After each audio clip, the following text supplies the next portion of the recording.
Welcome everybody. NTA CSIR UGC net examination जो कि 2022 की जो है वो फॉर्म आई है, उसमें कैसा आप सभी को EWS सर्टिफिकेट रिक्वायर्ड होगा, इस वीडियो में पूरी डिटेल में आप सभी के साथ जो है वो डिस्कस करने वाला हूँ। So watch this video till and.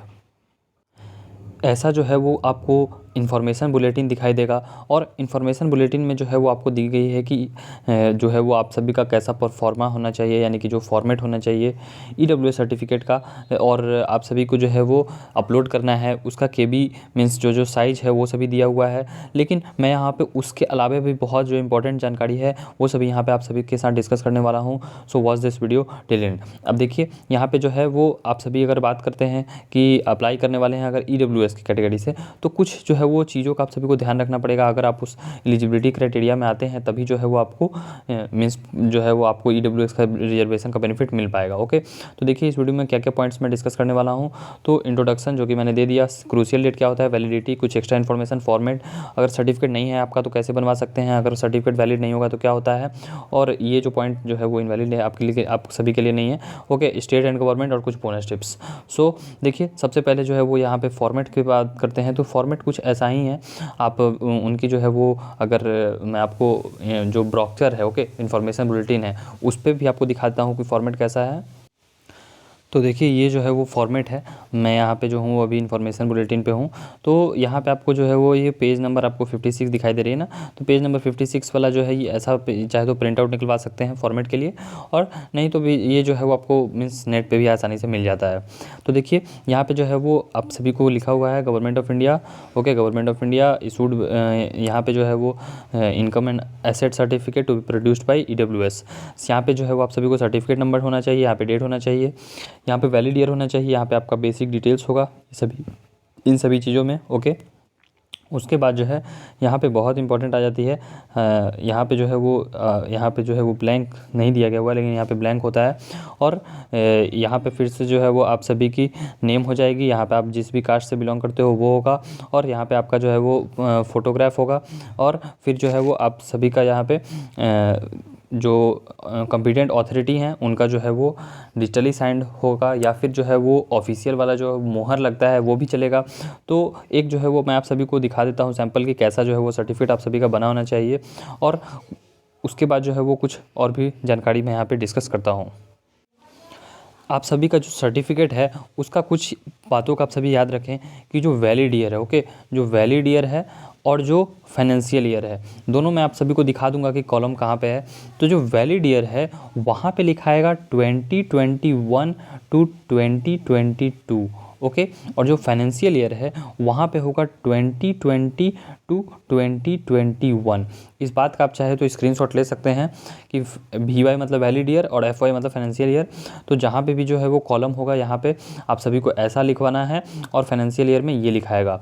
इसके अलावा और कुछ बात करते हैं, जैसे कि आप सभी को जो है ये सेंट्रल गवर्नमेंट का जो है यहाँ ये जो है वो फॉर्म निकलती है, तो सेंट्रल वाला आप सभी को फॉर्मेट चाहिए होगा, स्टेट गवर्नमेंट का नहीं चलेगा।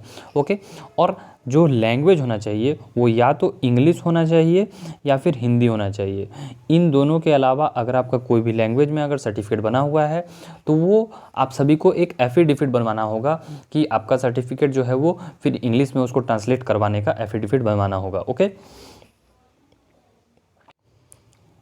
तो जो फॉर्मेट मैंने आप सभी को दिखाया था तो वैसा ही एक सर्टिफिकेट जो है वो बना हुआ है, तो ये एक कैंडिडेट का है जो कि मैं आप सभी को दिखा रहा हूँ। तो देखिए ये सर्टिफिकेट पे आप यहाँ पे देख सकते हैं कि यहाँ पे गवर्नमेंट ऑफ बिहार लिखा हुआ है, यहाँ पे जिस भी आप गवर्नमेंट से बिलोंग करते होंगे उसका नाम लिखा रहेगा। उसके बाद जो है ये जिस भी ऑफिसर से आप बनवाएंगे तो उसका यहाँ पर नेम लिखा रहेगा, जैसे यहाँ पर लिखा हुआ है office of sub divisional officer. Minimum आप याद रखें कि ये जो है वो CO लेवल से होना चाहिए, या फिर SDO लेवल से, या फिर DM लेवल से। ओके, इन्हीं तीनों से जो है ये एक्सेप्टेड होगा। ओके, इसके अलावा जो है एक्सेप्टेड नहीं होगा, तो इस बात का भी आप सभी को ध्यान रखना है। उसके बाद देखिए यहाँ पे जो है वो सर्टिफिकेट नंबर भी है। अब सर्टिफिकेट नंबर यहाँ दो है, इसका कारण क्या है कि सबसे पहले जो है वो किससे बनता है, ये आरओ लेवल से बनता है। आरओ यानी कि आप जो है जिसे हम लोग सीओ कहते हैं वो भी आप कह सकते हो। ओके, तो पहले जो है यहाँ पे सीओ लेवल से बना हुआ था, उसके बाद जो है ये एसडीओ लेवल से बना हुआ है, तो इसलिए जो है वो 2-2 सर्टिफिकेट नंबर है और 2-2 डेट भी है। अगर आप एक ही बार बनवाते हो तो यहाँ पे सिर्फ एक डेट और एक जो है वो नंबर रहता है। उसके बाद देखिए एक्सट्रीमली इंपॉर्टेंट यहाँ पे वैलिड जो है वो वैलिड ईयर यहाँ पे देखें 2021 टू 2022, जो कि मैंने पहले कहा था। और ये जो है वो बेसिक मीन्स आपकी कैंडिडेट की डिटेल थी तो वो मैंने हाइड कर दिया है। और यहाँ पे जो है वो फाइनेंशियल ईयर, हाँ तो देखिए फाइनेंशियल ईयर बहुत इंपॉर्टेंट। देखिए वैलिड ईयर और फाइनेंशियल ईयर में आप सभी को कंफ्यूज नहीं होना है। वैलिड ईयर जो है वो 2021 टू 2022 रहेगा और फाइनेंशियल ईयर जो है वो 2020 टू 2021 रहेगा। इस बात में आप सभी को कन्फ्यूजन नहीं होना चाहिए और इस बात को आप लोग गांठ बांध लें। अगर आपका सर्टिफिकेट में ये दोनों सेम हो जाता है तो वो सही नहीं है, तो आपको सर्टिफिकेट अपना सुधार करवाना पड़ेगा। ओके, और फिर जो है वो यहाँ पे आपका नाम होगा और फिर जो है वो आप जिस भी कास्ट से बिलोंग करते हो, जैसे यहाँ पे जो है जो कैंडिडेट कास्ट से जो है वो जाति से बिलोंग करते थे तो उनका ये लिखा हुआ है। अब उसके बाद जो है यहाँ पे एक बॉक्स में आप सभी को central list and state list भी दिखाई दे रही होगी, तो central list and state list जो है वो यहाँ पे लिखा रहेगा। आप जो है वो अगर सेंट्रल मीन्स बिहार में ऐसा बनता है तो ये सभी जगह वैलिड है, मीन्स स्टेट में भी वैलिड होगा ये ईडब्ल्यूएस सर्टिफिकेट और सेंट्रल में भी होगा। मेक श्योर कि आपके सर्टिफिकेट में सेंट्रल लिस्ट लिखा होना चाहिए, कहीं ना कहीं सेंट्रल लिस्ट लिखा होना चाहिए। हिंदी वाले फॉर्मेट में नहीं लिखा होता है तो उससे कोई प्रॉब्लम नहीं है, लेकिन अगर इंग्लिश वाला फॉर्मेट है तो उसमें state list and central list या फिर सेंट्रल लिस्ट लिखा होना अनिवार्य है। और यहाँ पे जो है वो डिजिटली साइंड सर्टिफिकेट है, आप सभी देख सकते हैं। ओके, और कहीं कहीं जो है वो आपको फिजिकल सिग्नेचर नहीं मिलेगा और ये जो है वो आप सभी को QR कोड है। और देखिए कहीं भी जो है वो फिजिकल सिग्नेचर नहीं मिला है, सभी जगह जो है वो यही मिल रहा है जो सर्टिफिकेट है वो डिजिटली साइंड। तो आप सभी को भी ऐसा ही सर्टिफिकेट बनवाना होगा।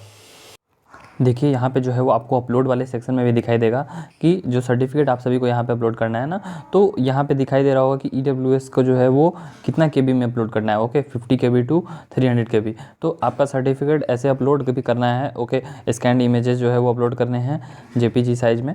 ओके, अगर PDF में रहता तो PDF आप लोग सभी को अपलोड करना पड़ता, हालांकि JPG है तो फिर आपको सर्टिफिकेट अपलोड करना पड़ेगा। तो इसलिए जो है वो सर्टिफिकेट आप सभी को बनवाना अनिवार्य है और ये जो है वो परफॉर्मा है फॉर्मेट है और ऐसा ही पे जो है वो सर्टिफिकेट बनेगा।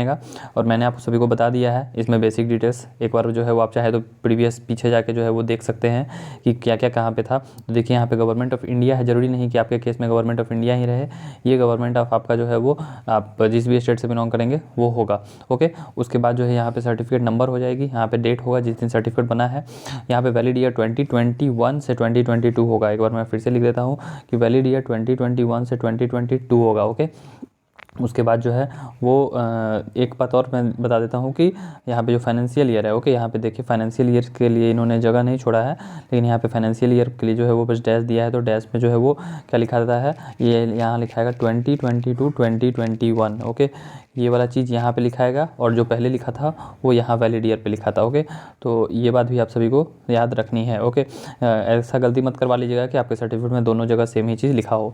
और कुछ यहाँ पे बेसिक डिटेल्स आपका हो गया, जैसे नेम्स हो गया, फादर नेम, एड्रेस, ये सभी यहाँ पे फिलअप होगा। उसके बाद आपका नाम यहाँ पे होगा, सेकंड पैराग्राफ में आपका यहाँ पे नेम होगा। ओके, और जिस भी कास्ट से बिलोंग करते हैं, फॉर सपोज जैसे कि अगर आप राजपूत से बिलोंग करते हैं तो आप यहाँ पे राजपूत लिख देंगे, या फिर आप जो है वो ब्राह्मण लिखते हैं तो ब्राह्मण लिख देंगे। ओके, उसके बाद जो भी आपका कास्ट होगा आप लिख देंगे। और यहाँ पे जो है वो पासपोर्ट साइज फोटोग्राफ होगा जो कि अटेस्टेड हो जाना चाहिए। अटेस्टेड का मतलब क्या होता है कि यहाँ पे जो है फोटोग्राफ, जैसे ये आपका फ़ोटो है सपोज, ओके, तो उस पर जो है वो सेल्फ अटेस्टेड ऐसे लिख के, ओके, और यहाँ पे जैसे आपका साइन जो भी होगा, जैसे राम कुमार तो राम कुमार यहाँ पे आपका साइन हो जाएगा। ओके, उसके बाद जो है वो यहाँ पे आप सब वो जो इसके बाद नीचे जो है वो डिजिटली साइन यहाँ पे लिखा रहेगा, वो ऑफिसर का यहाँ पे जो है वो नेम एंड ऑफिसर सील है ना, या seal of officer name designation. तो ये सभी चीज़ें जो है ऑफिस की चीज़ें आपको नहीं सोचनी है। एक बात मैं और आपको बता देता हूँ कि देखिए जो आपका फैमिली इनकम है, ओके, तो आपका फैमिली इनकम 8 लाख से कम होना चाहिए। ओके, लेस देन 8 लाख होना चाहिए। अब इसमें जो 8 लाख आती है ना, तो उसमें किन किन का फैमिली इनकम इंक्लूड होगा, तो उसमें देखिए आपका होगा। ओके, यहाँ पे देखिए नोट 2 जो है, नोट 2 को ज़रा ध्यान से पढ़ लें आप लोग। ओके, क्योंकि नोट 2 में लिखा हुआ है कि फैमिली में आपके कौन कौन से आते हैं। तो फैमिली में आपके जो है वो माता पिता आएंगे और आपके भाई बहन वही आएंगे जिनकी उम्र 18 साल से कम हो। अगर आपके कोई भी भाई बहन है जिनकी उम्र 18 साल से ज़्यादा हो तो वो कितना भी अर्न करते हो वो जो है वो फैमिली में इनकम में काउंट नहीं होगा। तो आपका फैमिली मेनली जो है वो आप सभी में आपका फादर का काउंट होगा, फिर मदर का काउंट होगा और आपका काउंट होगा इनकम। ओके, बस इन्हीं तीनों का, अगर इन तीनों का टोटल ग्रॉस इनकम जो है वो 8 लाख से कम होता है तो फिर जो है वो आपको रिजर्वेशन का लाभ मिलेगा, और 8 लाख से ज़्यादा होता है तो फिर लाभ नहीं मिलेगा। सो आई होप कि आपको जो है ये बात समझ में आ गई होगी। इंस्टेड अगर कोई डाउट होगी तो आप कमेंट बॉक्स में कमेंट कर लेंगे। एंड आप सभी एग्जाम अच्छे से दें, ताकि इवन मैं उम्मीद करता हूँ कि आप सभी जनरल का जो है वो कट ऑफ पार कर जाए, EWS का रिजर्वेशन का बेनिफिट नहीं भी लेना पड़े तो वही ज़्यादा अच्छा है। ओके, लेकिन अगर जो है वो कहीं कभी रह जाती है तो EWS आप सभी का हमेशा जो है वो एक बैकअप के लिए रहे। So thanks for watching the video and have a good day.